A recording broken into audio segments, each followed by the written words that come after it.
Nós vamos falar hoje das aulas 25 e 26, primeira lei da termodinâmica aplicada. Então, a primeira coisa que a gente vai fazer é um resuminho, tá? Do quê? O que é uma transformação isotérmica? Isotérmica é aquela que vai manter a temperatura constante. E ela vai ter quais características? Bom, vamos lá.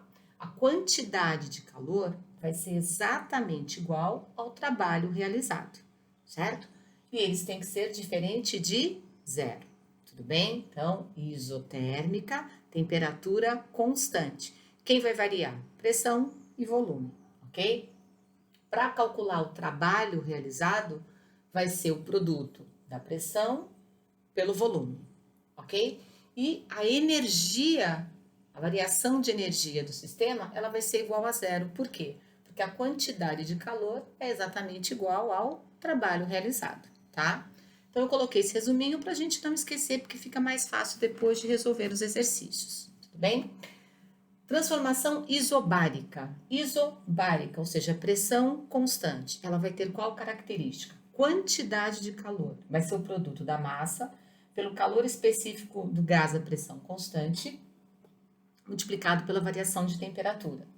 Qual é o trabalho realizado? Bom, o trabalho realizado ele vai ser em módulo, tá? Em módulo, vai ser o valor da pressão pelo volume. E a variação de energia vai ser a diferença da quantidade de calor pelo trabalho, ok?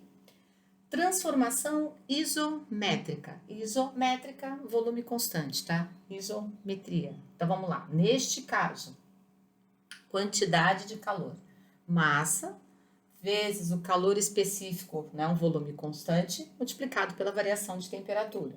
O trabalho é igual a zero. Se o trabalho realizado pelo gás é igual a zero, significa dizer que a quantidade de calor é exatamente igual à variação de energia, ok?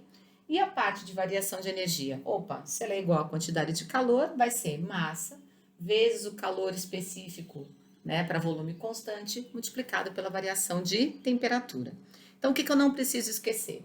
Quando eu falar em isotérmica, opa, temperatura constante. O que eu sei? Quantidade de calor é exatamente igual ao trabalho realizado.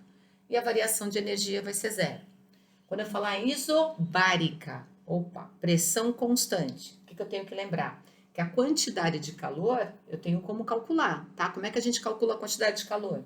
Massa vezes o calor específico vezes a variação de temperatura, ok? O trabalho em módulo é igual ao da isotérmica. Vai ser o quê? O produto da pressão pelo volume. E a variação de energia vai ser a diferença entre a quantidade de calor e o trabalho realizado. Ok? E aqui, a transformação isométrica. Opa, volume constante. Quantidade de calor, massa vezes o calor específico, volume constante, a variação de temperatura. Não há trabalho realizado, ó, tá? O trabalho é igual a zero. Então, a quantidade de calor é igual à variação de energia, certo? Então, a variação de energia corresponde à mesma fórmula da quantidade de calor. Então, essas são as formulinhas básicas para a gente conseguir aí desenvolver os exercícios.